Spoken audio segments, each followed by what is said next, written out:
Hey everyone, welcome back to the channel. So we have an odd situation as to when we're going to find out a release date for God of War Ragnarok. And it looks like Valve has quietly downgraded the SSD inside the Steam Deck. We have those topics and more to cover, but before we get started, if you like this video, be sure to give it a thumbs up. And if you haven't yet, consider subscribing and hitting that notification bell so we can keep you up to date with all the latest gaming news. Now let's get started. First, we've had a back and forth as to when God of War Ragnarok is going to get released, whether it'll be this year or next year. And it looks like we may have had a delay as to when we're going to get an announcement for the release date. We have this headline here from xputer.com, God of War Ragnarok release date announcement delayed.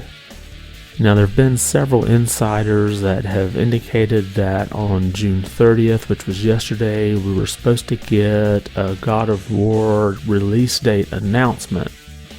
But this article here says it's understood that this announcement was still in the plan until yesterday, of course referring to 2 days ago now, with Sony announcing the release date of the game in addition to the God of War Collector's Editions.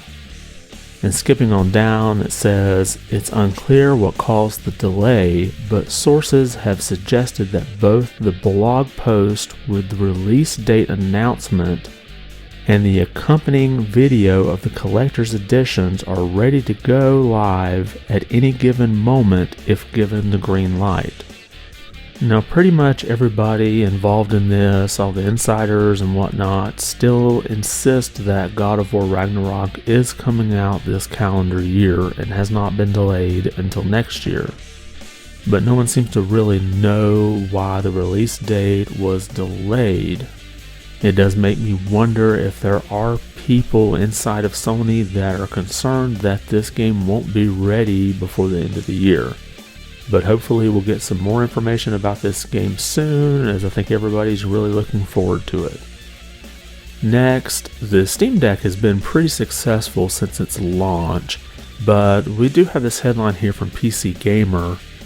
Valve has quietly downgraded the Steam Deck SSD on some 256GB and 512GB models. Now this seems to be related to supply issues, and the article here says the news slipped under the radar, but apparently Valve did some testing and in late May decided that some Steam Decks would be coming with a PCI Express 3.0 2x SSD instead of the initially specified 4x SSD. Using only 2 lanes of the PCI Express interface means the drive has half the potential bandwidth of a 4-lane connection, and SSDs spec'd out with a 2x interface are generally slower themselves too.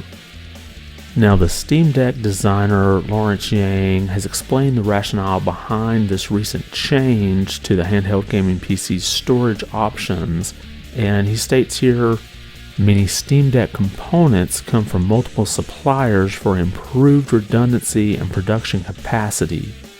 One of our SSD suppliers provides PCI Express Gen 3 4X NVMe SSDs, while the other provides a 2X or 2-lane SSD. Our team has tested both components extensively and determined there is no impact on performance between the two models. Now, I don't doubt that they did extensive testing and they didn't have any issues with performance, but it does seem kind of suspect that they would change these specs quietly and not really make an announcement. So if you were looking at the specs of what you got when you ordered this, and then it comes in and it has something different in it, that's not a good thing. And even though we're not really seeing any slowdowns right now, we don't know how things could be in the future. There could be firmware updates done to the system that could be impactful as to how fast it can read off that SSD. I'm sure we'll see some people get their hands on both versions and do some comparisons and see for ourselves what the difference is. But either way, I wouldn't be happy if I had ordered this and found that they did a part swap on it and didn't even really tell me. Next, it looks like we've got our final Sonic Frontiers video from IGN, and this is in the form of more of a FAQ that people have asked over the previous month. And in this, there were several things that were confirmed. One, the footage was from about a month and a half ago, so this could be from the middle of May. And this particular person at IGN played the game for about 4 hours. Now, the cyberspace zones only took about 2 or 3 minutes to complete according to this player, and every one of those levels has 5 goals, and you get a vault key to unlock Chaos Emeralds for those goals. Now, there were also 2D cyberspace zones, but this reviewer didn't encounter any, but did say one of his coworkers did. And something I thought was a little more interesting, when you get hit, you only drop 40 rings instead of all of them. And once you get 400 rings, you get to go into a super boost mode where you go even faster. Now, unfortunately, this player did not get any footage of that, but this does sound interesting. But now we'll just have to wait for the game to come out, and we'll probably get a few more trailers before then. And I'll have to admit, when they first started showing this footage, I wasn't real impressed. But after the trailer they released in that Nintendo Direct the other day, it does look a lot more interesting than it once did. But at this point, I don't plan to pre-order this until I see reviews. I've just been burned too many times in the 3D Sonic era.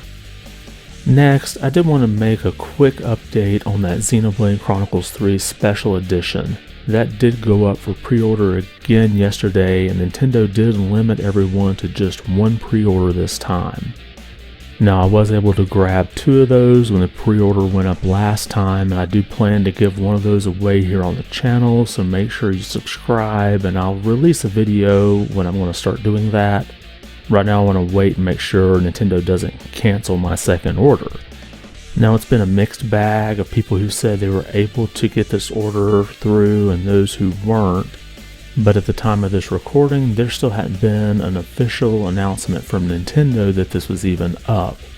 So hopefully you had some luck pre-ordering this, and if you didn't, I'll be releasing a video in a month or so to give the extra one away as long as Nintendo doesn't cancel it. And finally, let's take a look at the latest Famitsu Sales coming out of Japan. On the software side, the first place belongs to a new game, Fire Emblem Warriors 3 Hopes. And then as we go down the list, you'll see a lot of familiar names again: Nintendo Switch Sports, Demon Slayer, Mario Kart 8 Deluxe, Kirby and the Forgotten Land, Mario Strikers Battle League, Ring Fit Adventure, Minecraft, Animal Crossing New Horizons, and then in 10th place, Super Smash Bros. Ultimate.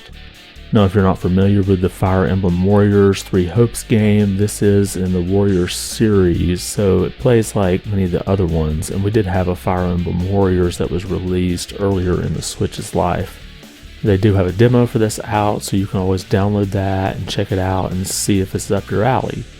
And then if we look over at the hardware sales, we again have the Switch in the top 3 spots here, followed by the PlayStation 5 moving back into its 4th place position, and then we have the Xbox Series X followed by the Xbox Series S with close to the same numbers of sales.